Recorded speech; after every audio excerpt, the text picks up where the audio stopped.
Hey, what's going on everyone? Today I'm going to give you 5 reasons not to buy the Samsung Galaxy Note 9.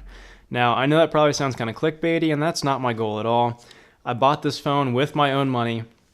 I'll be returning it later today, so these are 5 reasons why I'm not keeping the phone, and hopefully this information can help you out when you're deciding if this phone is for you. A couple quick disclaimers, like I just said, I bought this phone with my own money and I will be returning it, so you can rest assured that these are legitimate reasons that I have of why I'm not keeping the phone.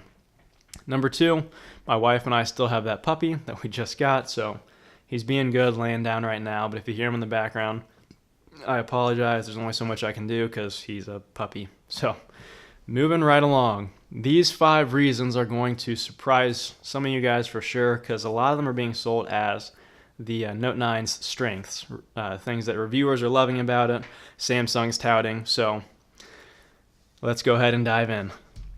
Reason number 1, the most obvious, you guys knew this one was coming.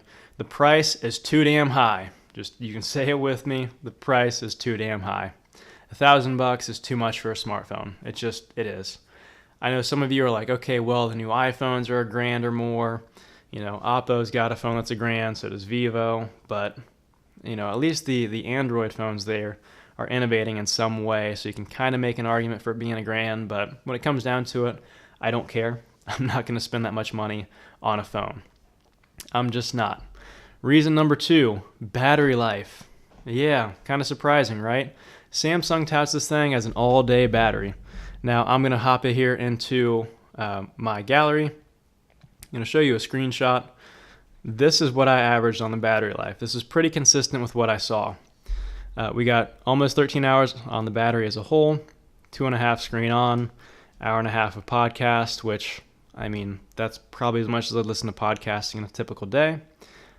50% battery left. So we're pacing for 5 hours screen on time, 25, 26 hours on the battery.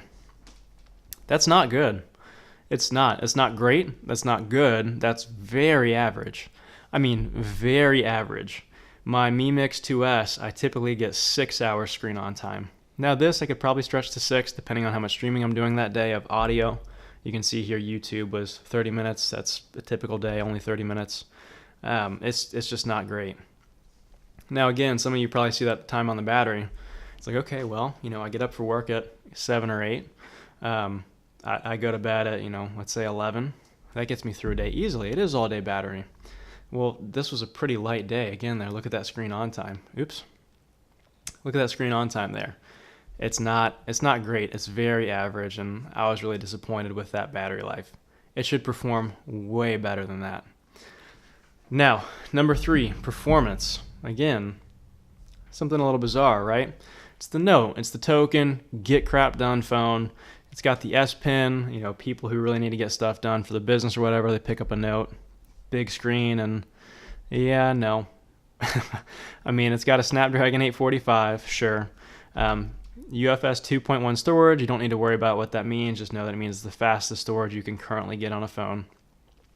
6 or 8 gigs of RAM. Yeah, the spec sheet looks pretty good, but it's running TouchWiz or the Samsung Experience. Just a different name is all it is. It's functionally the same. It's not great. It's just not. I mean, launching apps isn't great. Benchmarks, I could care less about. I got a 700,000 on Antutu. Look at that.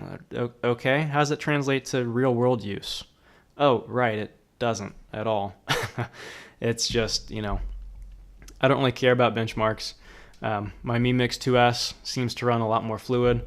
Actually, my Mi Max 3 was launching apps significantly faster than the Note. And the Max has a Snapdragon 636, a very budget processor inside of it, versus the Note's 845. I've just been highly unimpressed. I mean, it's not a slouch by any means, but if you're coming from a Note 8 or you're coming from, some of these other phones that are only a year old or so, yeah. Samsung skin isn't great. All right, reason number 4, the screen. And that's probably the biggest surprise to whoever's watching this video. You hear people talk about how beautiful the screen looks, and it does look very good. Samsung AMOLED are the best in the game. Rich colors, high in contrast, and they just, I mean, they look great, and they always have. But this is a 6.4 inch screen, an 18.5 by 9 aspect ratio, meaning that the phone is very tall and not very wide. So ironically, it looks like a TV remote, but it doesn't have an IR blaster. So it's not a remote, it just looks like one. You can't see it on camera, but I'm shrugging. I don't like the screen. You can see here on the sides, the screen is curved, and it provides no actual functional purpose. The screen itself is smaller than the newest iPhone. Yeah, a Note is smaller than the iPhone. Some of you are probably saying, yeah, but the iPhone has the iPhone has a notch. Sure, but the Note has a curve, and both are equally as useless, really. So here, opening up a text, I use SwiftKey. That's my keyboard of choice. It's not even close. Look here at the sides, 1 and 0, QP, Shift, Backspace, Numbers, Enter. Those are wrapping around the edge. It might be a little bit hard to pick up on camera, but in practical use, I had a ton of typos, and that's the main reason why. And I said something to my buddy at work who also has a Note 9. He went out and bought one. That's the phone that he uses. He's like, oh, that would make sense. Now, when you look at it in the store, you might not even think about that being a problem. And I took the phone off screen to switch the keyboard here back to Samsung's default. Let me make sure I'm not putting anybody on blast and then texts again. Samsung's doesn't wrap to the edges. You can see it stops. So you might not even realize that that's a problem. Just no. The curve provides no function whatsoever. Makes the phone more narrow, so if you're using the pen, you feel more cramped unless you use the pen like this, the phone and pen like this all the time, which I doubt anybody does. So yeah, for me, the screen is actually a knock, not because of how it looks, but because the curve provides no actual useful function. All right, and reason number 5, the final reason, I simply think there are just better options out there, period. Especially when you consider the price. We've got the Mi Max 3, which I've mentioned a couple times, 6.9 inch display, getting 12 to 13 hours screen on time on the battery here. Yeah, screen doesn't look as good. It's not an 845, it's a 636. The list can go on and on and on about what, a $300 phone doesn't have that a $1,000 phone does, but it's $300. You know you're going to make some compromise with a $300 phone. You don't necessarily expect to make them with a $1,000 phone. The Mi Mix 2S. Still love this phone. Half the price of the Note. End of the day, oh yeah, 845 and everything inside here that's inside there. End of the day, I would just rather have a different phone other than this, especially considering the price. Even if you're getting a BOGO deal, so this phone's $500, $600, I would still take something like the Mi Mix 2S over it. But I know I might be in a minority. That could just be me personally, but hey, that's what I think. So quick recap, 5 reasons not to buy.